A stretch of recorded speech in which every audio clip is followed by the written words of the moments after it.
do not want some third party to read your message.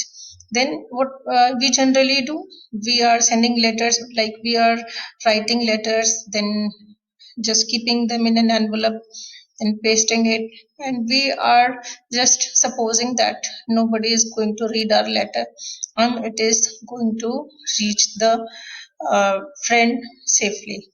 So that is up to our supposition only, but in reality anyone can read your message. So in computer world, or you can say when we talk about mathematics, then we are going to use some mathematical uh, terms or some techniques to hide our message, to protect it from some other third parties. So that study is called cryptography. So cryptography is a method of protecting your information and communications through the use of codes, so that only those for whom the information is intended can read. Like your information is intended to some particular person, then only that person can read and process it. So in cryptography, crypt means hidden or vault, and graphy means writing. So we are writing some message, some hidden message. In computer science, cryptography refers to secure information and communication techniques derived from mathematical concepts and a set of rule-based calculations called algorithms. We are going to see many algorithms in this lecture to transform messages in ways that are hard to decipher or hard to unhide. These deterministic algorithms are used for cryptographic key generation, digital signing, verification to protect data privacy, web browsing on the internet, and confidential communications such as credit card transactions and email. We shall see different methods of hiding and unhiding the messages in this lecture. So let me just introduce you with some terms, the terminology in cryptography. So what is cryptology? Cryptology is the study of codes, both creating and solving them. Cryptography is the art of creating codes, and cryptanalysis is the art of surreptitiously revealing the contents of coded messages, breaking the codes that were not intended for you as a recipient. Let me just give you a little history about cryptography, or we can say uh, overall view of this thing. So cryptology is the study of coded messages, dates back to Egypt about 1900 BC, when a scribe carved some hieroglyphic symbols, or we can say some sacred carvings, some pictorial representations that they used to carve on some walls or some solid surface into a rock at the tomb of Numtot. Numhotep, ancient Egyptian great chief. So he was some ancient Egyptian great chief. Cryptology was not that hard back then, since most of the people were illiterate and only the elite could read and write the languages. So kings and queens, presidents, dictators and military commanders, they used cryptology to hide their communications from their enemies ever since. So this is a way back story when people started using cryptography to hide their messages and send them to second party so that some third party cannot read the message.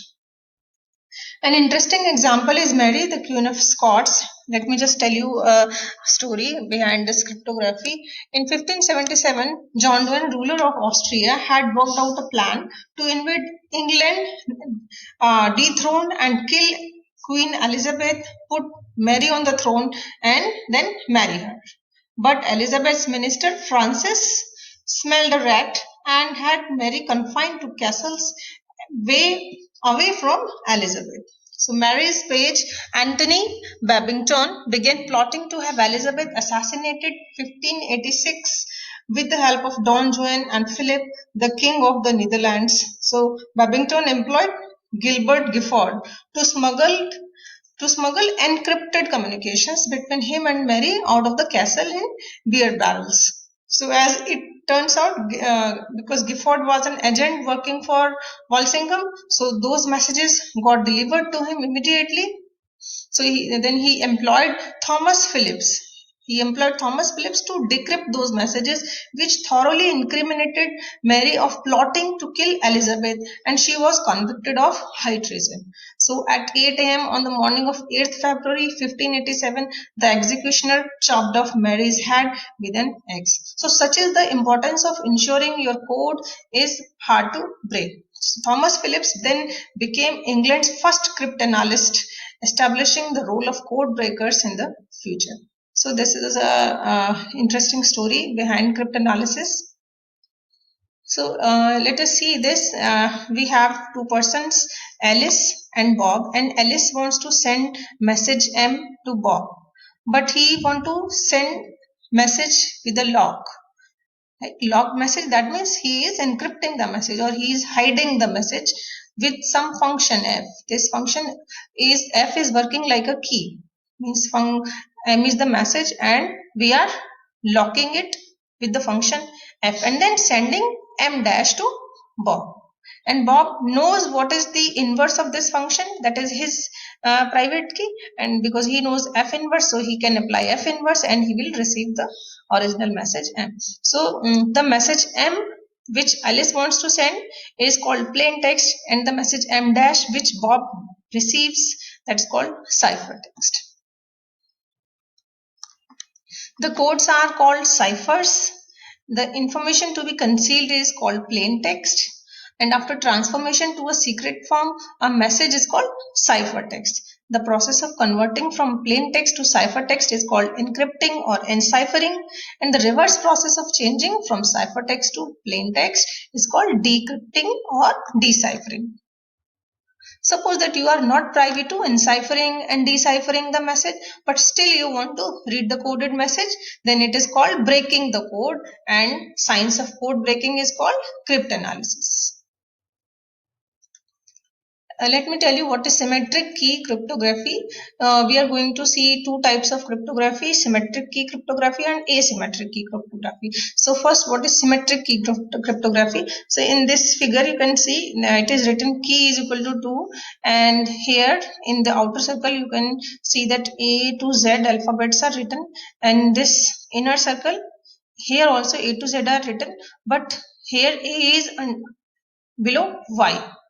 So that means we are replacing, what we are doing, we are replacing A by C and B by D and so on, X by Z and then Y by A. So here what we are doing, we are using the key 2.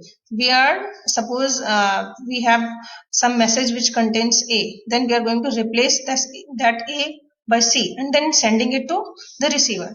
So for example, this message on this day we gather because we have chosen hope over fear. So O, what is O? O is here, and in the inner circle it is Q, because this outer circle is representing plain text and the inner circle is representing the ciphertext. So O will replace Q, and then N for N we have P. So in that way we can encrypt the whole plain text into ciphertext. So algorithms that use same cryptographic keys for both encryption of plain text and decryption of ciphertext, such are called symmetric key algorithms or symmetric key cryptography. Earliest cryptographic system, this is the earliest cryptographic system which was used. This is called Caesar cipher because it was used by Caesar. It was used by a great Roman emperor Julius Caesar around 50 BC. So Caesar used a rudimentary substitution cipher in which each letter of the alphabet is replaced by the letter that occurs 3 places down the alphabet, and last 3 letters cycle back to the first 3 letters. Like here we are using key 2. But here in Caesar cipher, what we are saying, what Caesar was doing, he was replacing each letter of the alphabet is replaced by the letter that occurs 3 places down. That means the key in Caesar cipher is 3 because here key is 2. We are replacing A by C. But in Caesar cipher, we are using key 3. So let us see this. If P is a plain text and C denotes the ciphertext, then C will be FP, and here FP is P plus B, and B can be any number. It can be 2, it can be 3, it can be 4. any number. We are using shift cipher. We are just shifting given alphabet in the plain text with some other alphabet by using this B. So we are using an n letter alphabet with numerical equivalents 0 to n minus 1. We are using like A to Z, then we will use from 0 to 25. Then P will be, what will be P? P will be F inverse of C, that means P will be C minus B modulo N. Let us see this cipher, Caesar cipher once again. So this is upper line is your plain text and this lower line is your ciphertext. So because we are using key 3, that means A will be replaced by D, B will be replaced by E and so on. So W will be replaced by Z, then X will be replaced by A, then Y by B and Z by C. So C is congruent to P plus 3 modulo 26. This is your Caesar cipher. These are the numerical equivalents for alphabets. A is denoted by 00, B by 01 and in this way we are going up to Z. Z is represented by number 25. So we are going to use these numerical equivalents for these alphabets. For example, suppose we have this plain text. Caesar was great. Then this will be transformed to the following ciphertext. C will be replaced by, let us see this, C will be replaced by F. Then A by D, E by H, S by V, A by D, R by U and so on. So this will be the ciphertext. We can see that the numerical equivalent of C is 02. Numerical equivalent of C is 02. Here the numerical equivalent for C is 02. And by Caesar cipher what we are doing? We are adding plus 3. Then taking modulo 26. So 2 plus 3 mod 26 will be 5 and 5 mod 26 will be 5 only. So this is 5. And for 5, what do we have? For 5 we have F. So corresponding to number 5 is F. Similarly, we can do all the other calculations also. First you find the numerical equivalent of the alphabet, then add 3 and then take modulo 26. You can transform any plain text into ciphertext. So this is the system which we are using in Caesar cipher and this is for deciphering. If C is given and you want to find P, that means the plain text, then P will be C minus 3 mod 26 and minus 3 under modulo 26 will be 23. So this will be C plus 23 modulo 26. For example, first letter in the ciphertext is F. Here, first letter is F. Its numerical equivalent is 5 and therefore 5 minus 3 mod 26 is 2 and for 2 we have alphabet C. So in such a way we can find plain text from ciphertext. The Caesar cipher is very simple and hence it is extremely insecure. So Caesar himself soon abandoned this scheme and he did not trust the second party also. That's why he abandoned this scheme. Now let us see what are mono-alphabetic cipher, an encryption scheme in which each letter of the original message is replaced by the same cipher substitute. Like in Caesar cipher, for plain text we are using A to Z and for ciphertext also we are using A to Z. So we are just shifting in those ciphers. So an encryption scheme in which each letter of the original message is replaced by the same cipher substitute is known as the monoalphabetic cipher. Such crypto systems are extremely vulnerable to statistical methods of attack because they preserve the frequency or relative commonness of the individual letters. So because we are talking about frequency here, because these systems like Caesar cipher, they are prone to attack under this frequency analysis. Let us see what is frequency analysis. So frequency analysis is the study of letters or groups of letters contained in a ciphertext in an attempt to partially reveal the message. The English language as well as most other languages have certain letters and groups of letters appear in varying frequencies. You can see in this diagram we have given the frequency for all the alphabets A to Z. So the letter E, it has the maximum frequency. So in any message you can take E comes in general. This is diagram in general. If you have a long message, then E comes the maximum number of times, and then second is for T, and so on. So this is the frequency for different alphabets. So this is a chart of frequency distribution of letters in English alphabet. As you can see, the letter E is the most common, followed by T and A, with J, Q, X and Z being very uncommon. Now, so by frequency analysis, we can easily crack the monoalphabetic ciphers. Polyalphabetic ciphers, a plain text letter has more than one ciphertext equivalent, such that the letter E, for instance, might be replaced by J, Q or X depending on where it occurs in the message. If you have letter E, suppose you have letter E in your plain text in 3 places, and when you are converting it to ciphertext, then in ciphertext it is not having the same alphabet in the ciphertext corresponding to E. We are not getting same alphabet in the ciphertext. Suppose there are 3 places, then in the 3 places we are getting different alphabets J, Q and X for the same letter E in the plain text. So it depends on where it occurs in the message. For example, such cipher is Wigner cipher. Let us see this Wigner cipher. In this crypto system, the communicating parties agree on an easily remembered word or phrase. This word is called keyword, and it is repeated beneath the plain text as many times as necessary to complete your plain text. So both the parties are agreeing on a keyword or key.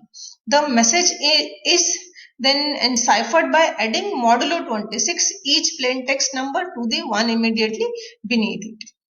Let us see with this example what we are doing in Wigner cipher. Suppose we have this plain text attack at once, and the keyword we are using is ready. So for ready, the numerical equivalents are, for R we have 17, for E we have 4, for A we have 00, for D we have 03, and for Y we have 24. So first you write the numerical equivalents for this plain text attack at once, and then we are going to write these numbers beneath the plain text. So we just place the repetition of keyword sequence below the numerical equivalent of the plain text message like this. This is your plain text, their numerical equivalents, and under this what we are writing? We are writing the keyword 17 04 00 3 24. Then again 17 04 00 3 24. Then again 17 4, and the plain text is over here. We are going to stop here. Then what we are doing? We are adding these numbers. 00 plus 17 is 17, 19 plus 4 is 23, 19 plus 0 is 19, and so on. 4 plus 4 is 8. So we have added these numbers. Then what we are doing? Then we can take modulo 26. All the numbers are less than 26, so they will be same under modulo 26. So then next step, you can find the alphabets corresponding to these numbers. So for 17 we have R, for 23 we have X, for 19 we have T, and so on. For 8 we have I. So your ciphertext will be this. So we can notice here that the double T in the plain text. In the plain text we were having double T, A double T. So 19, 19, we have same number here. But in the ciphertext we are getting 23 and 19. That is for here X and here T. We are getting different alphabets in the ciphertext for the same alphabet in the plain text. So this is polyalphabetic cipher. This was not the case in the monoalphabetic cipher, or for example when we were studying about the Caesar cipher. So thus in general any sequence of n letters with numerical equivalents b1, b2, bn, where bi lies from 0 to 25 because we are in A to Z only, so 0 to 25 will serve as the keyword. Any letter with these alphabets from A to Z or numerical equivalent 0 to 25, that will serve as the keyword, and the plain text message is expressed as the successive blocks P1, P2, Pn of 2-digit integers Pi, and then converted to cipher blocks C1, C2, Cn by the congruence. This Ci is congruent to Pi plus Vi modulo 26, 1 less than equal to I less than equal to n. Now ciphertext to plain text or decryption in Vignere cipher, what we are going to do, because in encryption you are using this Pi plus Bi is giving you Ci. So Pi will be Ci minus Bi modulo 26. I lies from 1 to n. Then what is the weakness of Vignere cipher? So once the length of the keyword is known, the keyword is secret between the receiver and the sender. But once the length of the keyword is known, a coded message can be rearranged as a number of separate monoalphabetic ciphers, and each can be decoded using frequency analysis. So this was the weakness of Vignere cipher. Now the modification of Vignere cipher to AutoKey cipher. So what people do, once some weakness is known in some cipher, then they modify it to get some new cipher, and once that is attacked also, then we are going to modify. So this procedure goes on, modification of ciphers goes on continuously.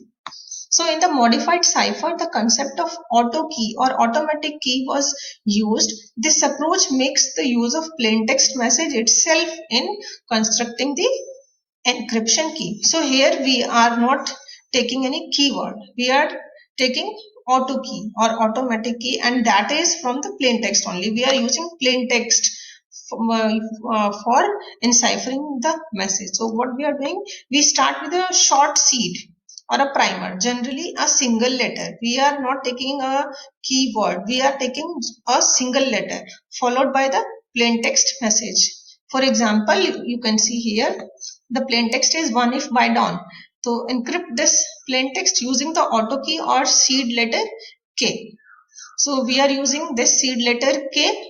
So what we are doing, we are going to just take this letter K in the starting and then plain text 1 O N E I F B Y D A W N.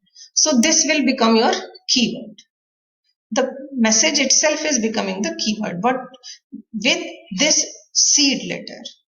Now write the numerical equivalents of the plain text and the keyword. So this will be your plain text, write its numerical equivalent. Then under this you are going to write the numerical equivalents of this keyword. So this thing we are doing. Then the same thing which we were doing earlier, you just add the numbers, like 14 plus 10 is 24. Under modulo 26 it will be 24, and so on. You can add all these numbers. Then just write the corresponding letters corresponding to these numbers. 24 will be Y, 1 will be B, 17 will be R, and so on. So this is the auto key cipher. Now how to decrypt ciphertext to plain text in auto key cipher. If the digital equivalents of the plain text are P1, P2, Pn and the ciphertext C1, C2, Cn, and if S denotes the seed, like in our example, this K was seed. So if S denotes the seed, then the first plain text number will be, because the seed is coming at the first position, so the first plain text number will be P1 is equal to C1 minus S. That is 24 minus 10. We are going from this message to plain text. So because we have Y here, for this numerical equivalent is 24, and for K we have 10. So 24 minus 10 will be 14. And this plain text we are having 14 here.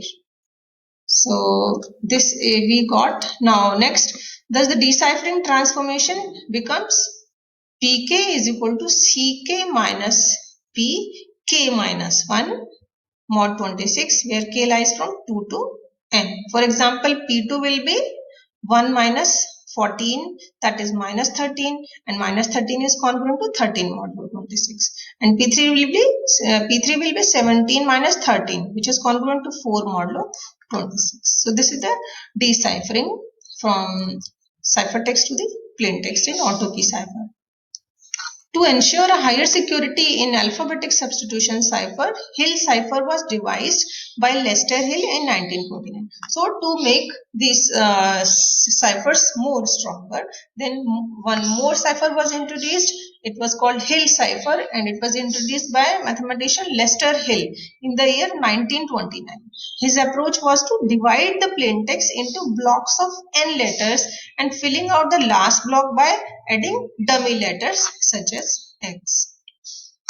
The simplest form of Hill cipher is n is equal to 2. That means we are dividing the message in blocks of size 2. So we take two successive letters and transform their numerical equivalents P1, P2 into the block C1, C2 of ciphertext numbers.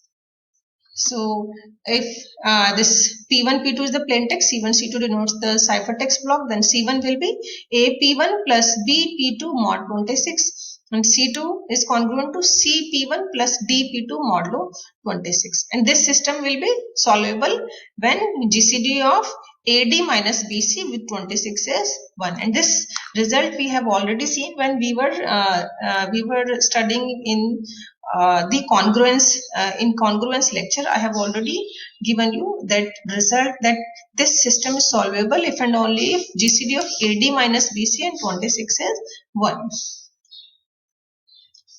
So for example, suppose we have this message buy now and we have to encrypt it by using Hill cipher using these congruences. This system is given to you. You have to encrypt this message by using this system. So you can easily check that this here 2 to 16 minus 15 will be 1 and 1 and 26 they have GCD 1. So this system is solvable. Now let us divide the given plain text into blocks of size 2. So we were having by now. So BU, this is first block, then YN is second block and OW will be the third block. The first block has numerical equivalents 0, 1 and 20. For B we have 1 and for U we have 20. So using this given system, let us just solve it. So 2 into 0, 1 plus 3 into 20 will be 62 and which is congruent to 10 mod 26 and 5 into 0, 1 plus 8 into 20 will be 165 which is congruent to 9 mod 26. Similarly, we can find the complete ciphertext using two letters at a single time. So the completed ciphertext will be 10, 9, 9, 16, 16, 12 and the corresponding alphabets will be K, J, J, Q, Q, M. Now, this was the encryption process. Then what is the decryption process or deciphering? For decryption, we need to find the inverse of the coefficient matrix. So, which is this 8 minus 3 minus 5, 2. So, coefficient matrix, here the coefficient matrix is 2, 3, 5, 8. So what will be the inverse of coefficient matrix? Then these 8 and 2 they will be replaced. 8 will come here, 2 will come here and these will be changing the sign minus 3 minus 5. So the inverse of the coefficient matrix will be 8 minus 3 minus 5 2. Hence the system which will be used for this deciphering will be P1 congruent to 8C1 minus 3C2 and P2 is congruent to minus 5P1 plus 2C2 modulo 26. So again consider the same example for deciphering. The first block in the ciphertext was 10, 9. So P1 will be 8 into 10 minus 3 into 9 which is 1 mod 26 and P2 will be minus 5 into 10 plus 2 into 9 which is minus 32 and minus 32 is congruent to 20 mod 26. So corresponding to these numbers we have B and U. And you know when the plain text first block was B. So similarly you can find the remaining plain text from the ciphertext. So this was your Hill cipher. Now let us come to public key cryptography or asymmetric key cryptography. We were using symmetric key cryptography until now. Now we are going to introduce public key cryptography or asymmetric key cryptography. A cryptographic system that uses pairs of keys like public keys which may be disseminated widely. Public key is known to everyone and private key, this is known only to the owner. So you can see this diagram. This is Bob and he is sending this message, hello Alice, to Alice. So what he is doing? He is encrypting this hello Alice message with Alice's public key. public key of Alice is in public domain. It is known to everyone, so it is known to Bob also. So he is encrypting the message using that public key, and the message will be in this coded form. Then it will be sent it to Alice, and then Alice will use his private key to decrypt this message, and he will get the original message, hello Alice. So this is public key crypto system. So Diffie and Hellman gave the concept of public key cryptography in their landmark paper New Directions in Cryptography in the year 1976. So the system which they gave is Diffie-Hellman key exchange. So let us see what is this. It establishes a shared secret between two parties that can be used for secret communication for exchanging data over a public network. An analogy illustrates the concept of public key exchange by using colors instead of very large numbers. So let us see. This is Alice and this is Bob. So this is Alice and Bob. They are sharing this common paint. This is yellow. Both are having yellow paint. Then this is secret color. Alice is adding the secret color red color with his yellow color, and Bob is adding the secret color this one with the yellow color. Then the result is this.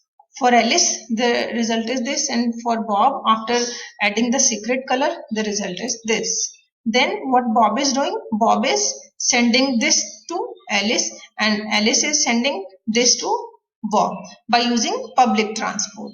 And assume that the mixture separation is expensive. This mixture what they are doing, this is expensive. And then after mixing, they are sending to each other. Then this Alice is he is just taking this secret color out of the mixture, and similarly Bob is doing, and then they are sharing the common secret. So Diffie-Hellman key exchange is explained here with the help of colors. So Diffie-Hellman key agreement is not limited to negotiating a key shared by only two participants. Any number of users can take part in an agreement by performing iterations of the agreement protocol and exchanging intermediate data, which does not itself need to be kept secret. For example, Alice, Bob and Carol could participate in Diffie-Hellman agreement as follows with the all operations taken to modulo P. Let us see this. The parties agree on the algorithm parameters P and G. So the parties generate their private keys A, B, C for Alice, Bob and Carol.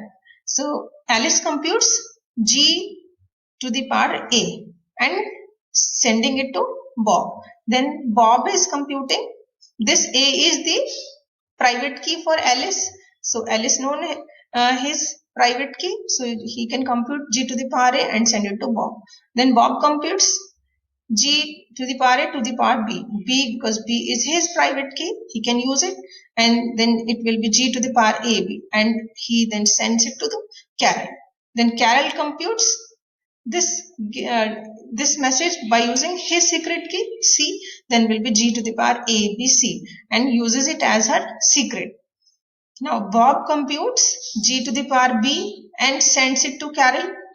Then Carol uses his key C and computes G to the power BC and send it to Alice.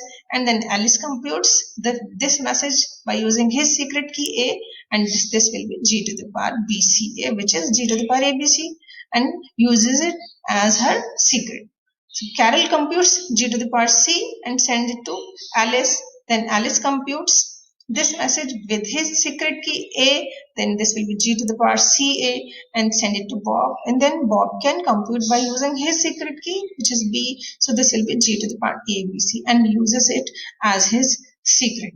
So in the three places they are using different calculation using their own keys, but the result is same, the common secret, which is G to the power ABC in all the three cases.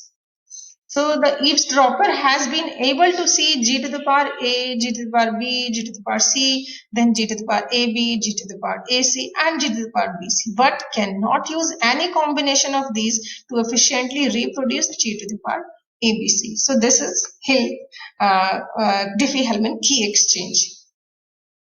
Now the generalization of this Diffie-Hellman key exchange to finite cyclic groups, because we are what we are doing, we are just computing the powers and that we have in cyclic groups. So let us generalize this to finite cyclic groups. So Alice and Bob agree on a finite cyclic group G of order n and generating element G of this group G. So this is usually done long before the rest of the protocol. G is assumed to be known by all the attackers. This generator is known to all the attackers. The group G is written multiplicatively. It's a multiplicative group. Alice picks a random natural number A lies from 1 to n, and then sends G to the power A to Bob. Then Bob picks a random natural number B, which is also from 1 to n, and sends G to the power B to Alice. Then Alice can compute this A power of G to the power B, and Alice will get her message G to the power AB, and Bob can compute this power B of G to the power A, so he will also get G to the power AB. So they will share the common secret by using different keys. This is the generalization to finite cyclic groups. Now next is digital signatures. You must be knowing many places we are using digital signatures while sending some electronic data to others. Like when we are having some PDF file and we want to make it secure, then we sign it digitally with digital signatures and send it to the second party. So let us see what are digital signatures. Digital signature is a digital code or generated and authenticated by public key encryption, which is attached to an electronically transmitted document to verify its content and sender's identity. So see this diagram here. Alice is sending this message, hello Bob. He is signing this message by using his own private key. He is using his private key by signing this message and then sending this message, hello Bob, with this signature to Bob. Then Bob will verify by using Alice's public key, because Alice's public key is known to everyone. So he can use the public key and verify the message that yes, this message is sent by Alice only. So a message is signed with the sender's private key and can be verified by anyone who has access to the sender's public key.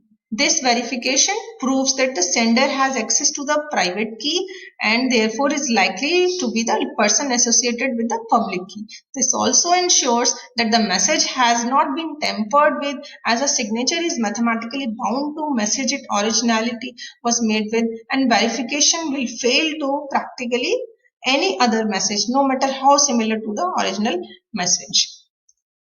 So this is my digital signature when I was signing, when I was checking some PDFs of the assignments submitted by my students. Then I was just to make it more authenticated, I signed it with my digital signature, and after checking I sent it back to my students. So, and then because they know my name, so they can verify that yes, it is signed by me, and I'm signing by using my secret key. There, when you can check, when you put this digital signature in the PDF file, then it will ask for some password, and that password will be your private key that will be known to you only.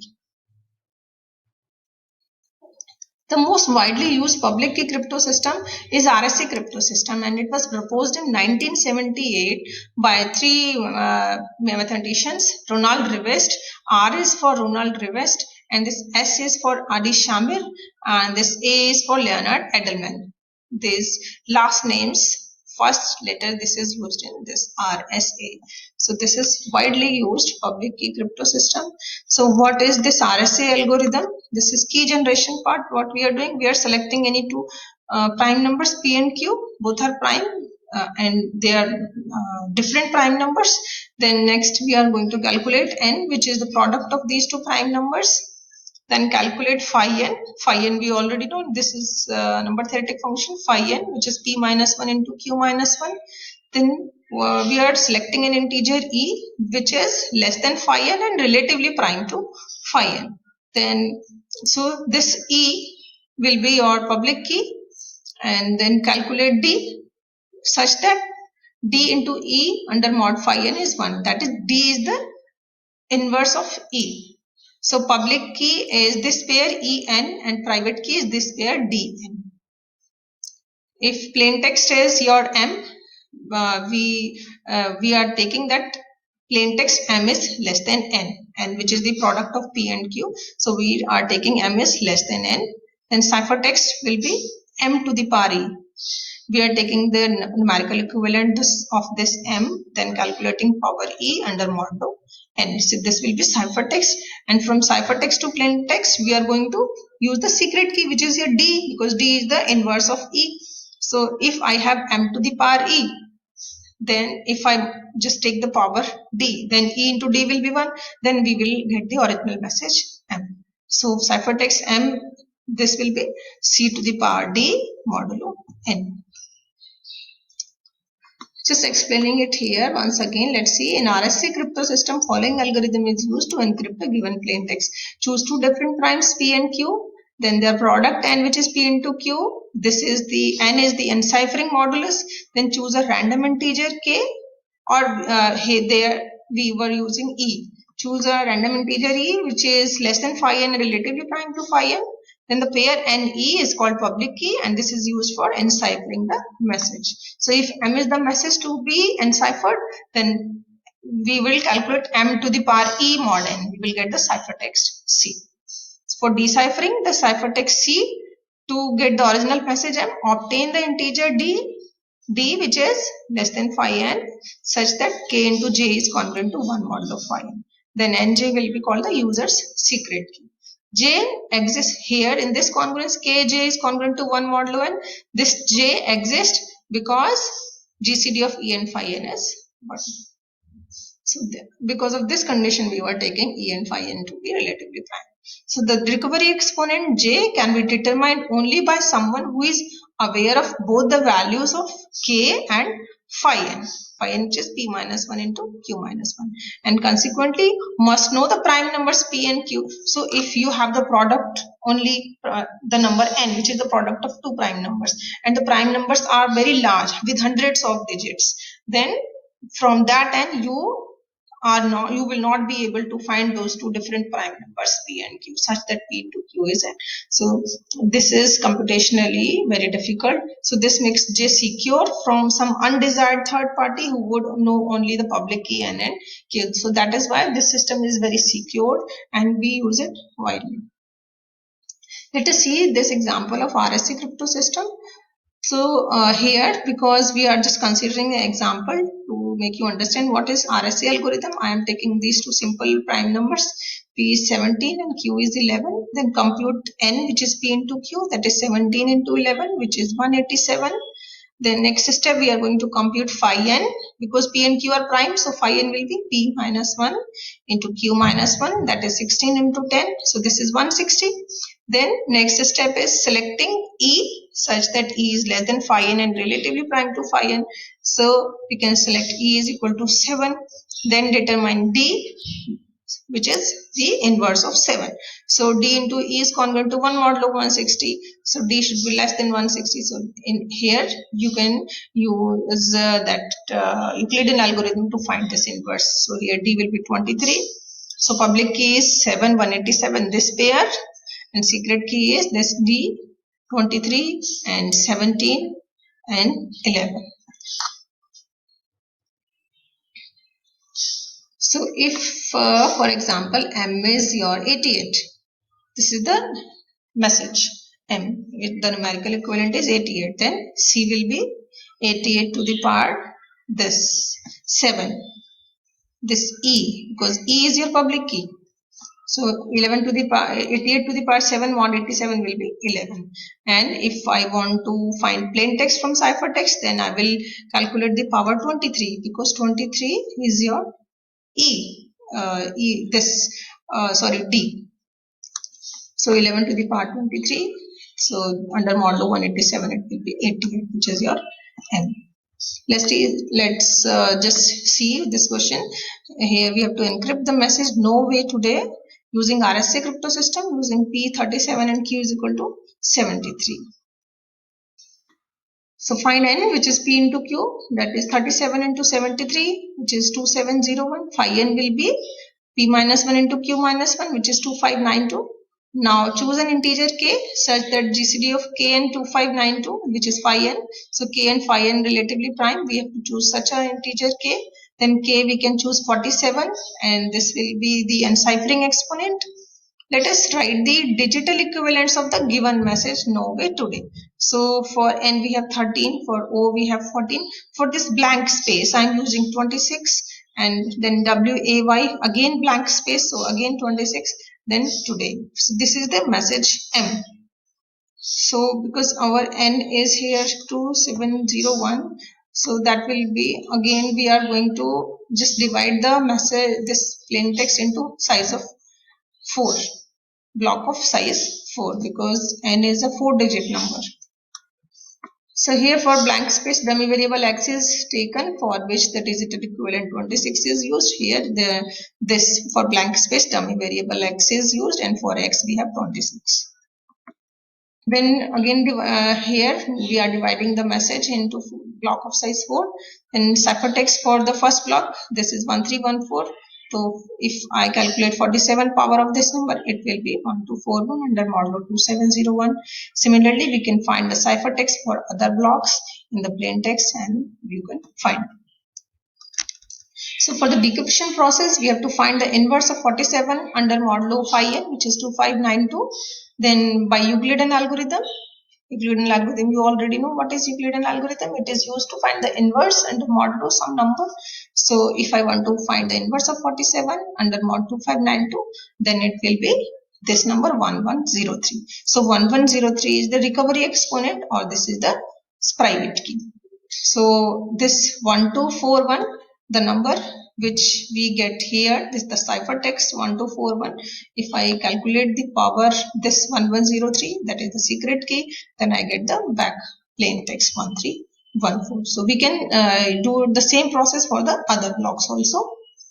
Now consider another question. Here P is 47, Q is 71, and public key is 79. It is given, and I have to then encrypt this message HARI Hari INI. So encrypt and decrypt the message using the given values by RSA algorithm. So first prime is 47, second prime is 71. So n will be your 3337. Multiply these numbers. Then phi n will be p minus 1 into q minus 1. This will be 3220. So public key E. So less than phi n and relatively prime to phi n. So and then private key will be your the inverse of public key. So here then find D with rounded results by trying k values obtained by private key value D 1019. So this public key is 793220, and public key here is 79, and private key is this 1019. By using the Euclidean algorithm, you can find this.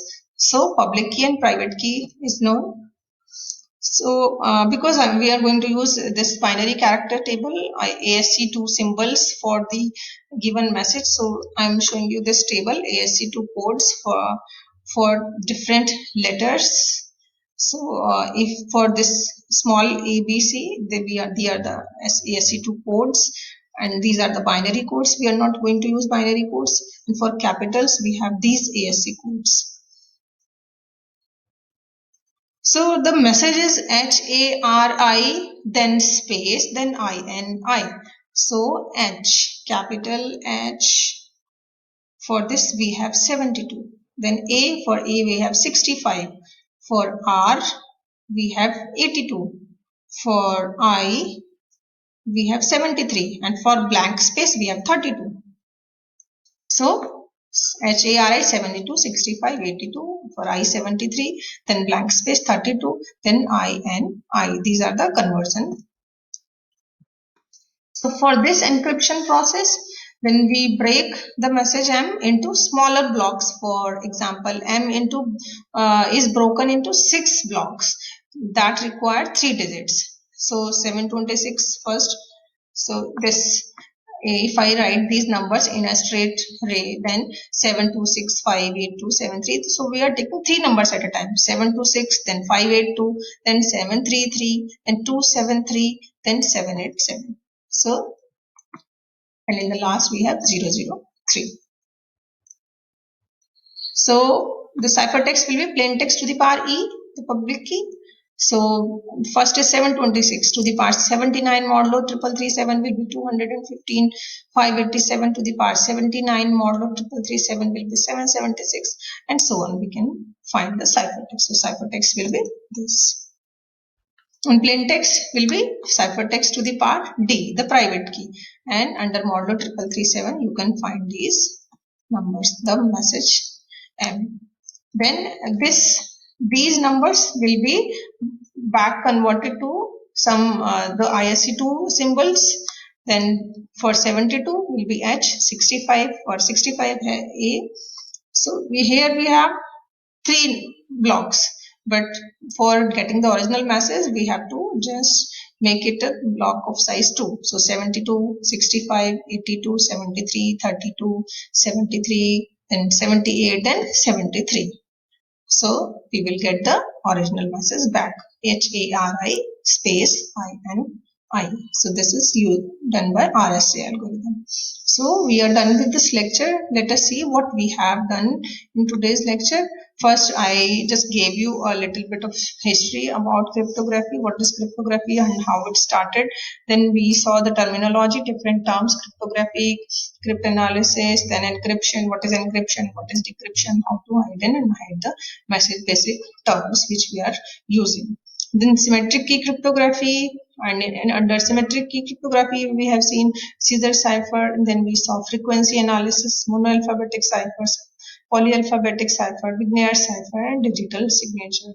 And then for public key cryptography, we have seen Hill cipher, Diffie-Hellman key exchange, and then RSA algorithm. So these are the things which we have done, and we have tried to understand with the different examples. These are the references which I have used in today's lecture. Thank you.